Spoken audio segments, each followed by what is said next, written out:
आज का हमारा टॉपिक है refraction on the basis of wave theory, या हम हाइजेंस प्रिंसिपल के ऊपर रिफ्रैक्शन को एक्सप्लेन करेंगे।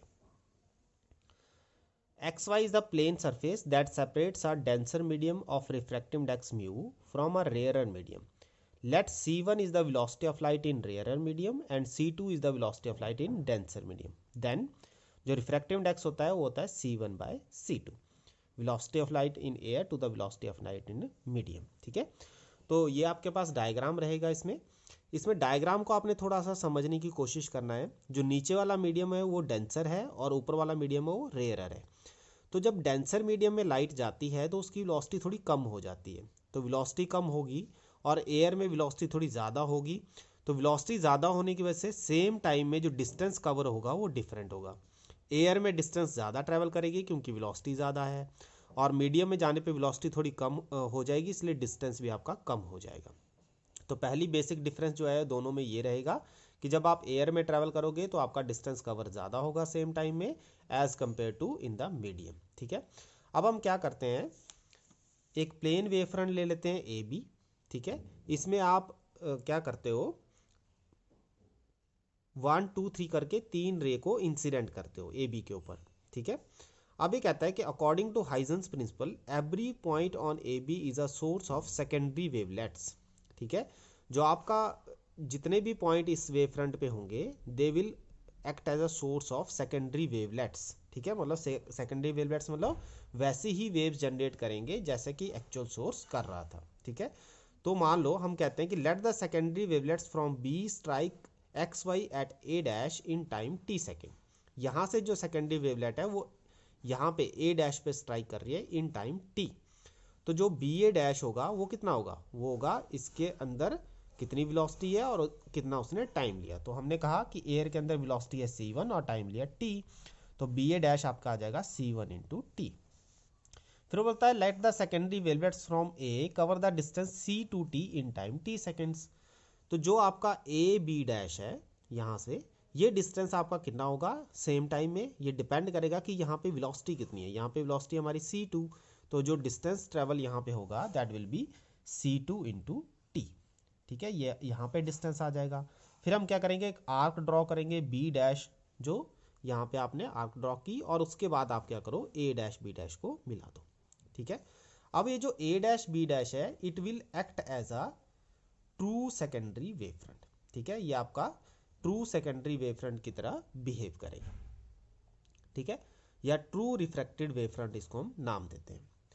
फिर ये बोलता है we can show that secondary wavelets starting from any other point D on the incident wavefront AB after refraction at P must reach the point D dash on A dash B dash in the same time T।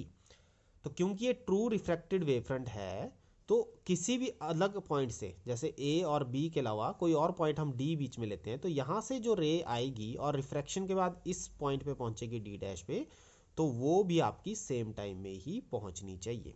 ठीक है, तो same time में पहुँच रही है, अगर हम कहते हैं कि वो सेम टाइम में पहुँच रही है तो that means A dash B dash is a true refracted wave front. अगर पहुँच रही है तो वो आपका ट्रू रिफ्रैक्टेड वेव फ्रंट होगा। ठीक है, let r be the angle of refraction, तो इसको हमने नाम दे दिया, ये जो आपका आर एंगल है वो एंगल ऑफ रिफ्रैक्शन है। तो अगर ये आर है तो A dash B dash must be are.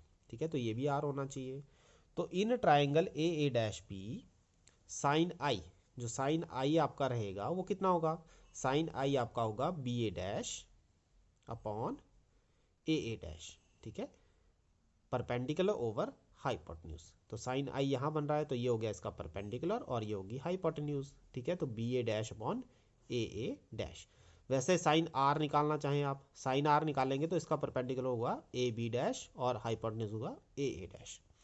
तो इस तरह से हमने B A dash upon A B dash और बी ए डैश और इसका साइन आर का ए बी डैश आ जाएगा, बी ए डैश हो जाएगा सी वन इंटू टी और ए बी डैश हो जाएगा सी टू इंटू टी, जो हमने पहले निकाला हुआ है।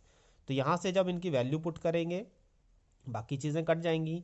Sine i over sine r हमारा आ जाएगा C one by C two. ठीक है, sine i over sine r लोगे तो बाकी जो टर्म्स हैं वो कट जाएंगी और सी वन बाय सी टू के बराबर हो जाएगा।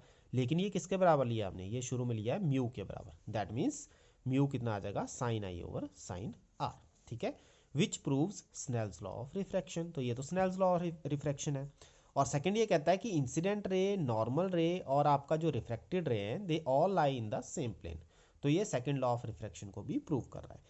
तो इस तरह से हम देखते हैं कि हाइजन प्रिंसिपल से भी हम लॉज ऑफ रिफ्रैक्शन निकाल सकते हैं, ठीक है।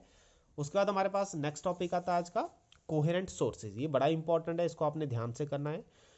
कोहेरेंट सोर्सेज क्या होते हैं? Which emits continuous light waves of same wavelength, same frequency and in same phase, और या तो सेम फेज हो या हैविंग कांस्टेंट फेज डिफरेंस, या दोनों के बीच में एक फेज डिफरेंस रहना चाहिए। जैसे आप किसी से 1 किलोमीटर पीछे चल रहे हो तो हमेशा आपकी थ्रू आउट जर्नी में आप 1 किलोमीटर पीछे ही रहने चाहिए, आपका फिक्स रहना चाहिए फेज, ठीक है, जिसको हम फेज डिफरेंस कह देते हैं, ठीक है।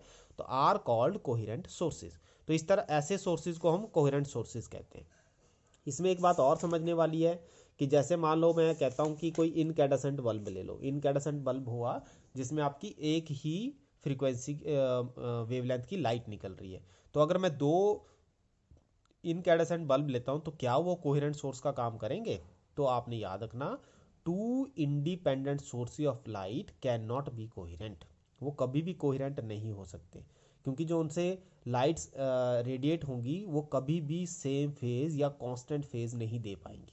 भले उनकी वेवलेंथ और फ्रीक्वेंसी सेम हो, लेकिन 2 इंडिपेंडेंट सोर्स कभी भी सेम फेज या कांस्टेंट फेज प्रोवाइड नहीं कर पाते हैं, इसलिए 2 इंडिपेंडेंट सोर्स कभी भी कोहेरेंट नहीं हो सकते, ठीक है। तो इसकी कुछ कंडीशंस हैं कोहेरेंट सोर्सेज की।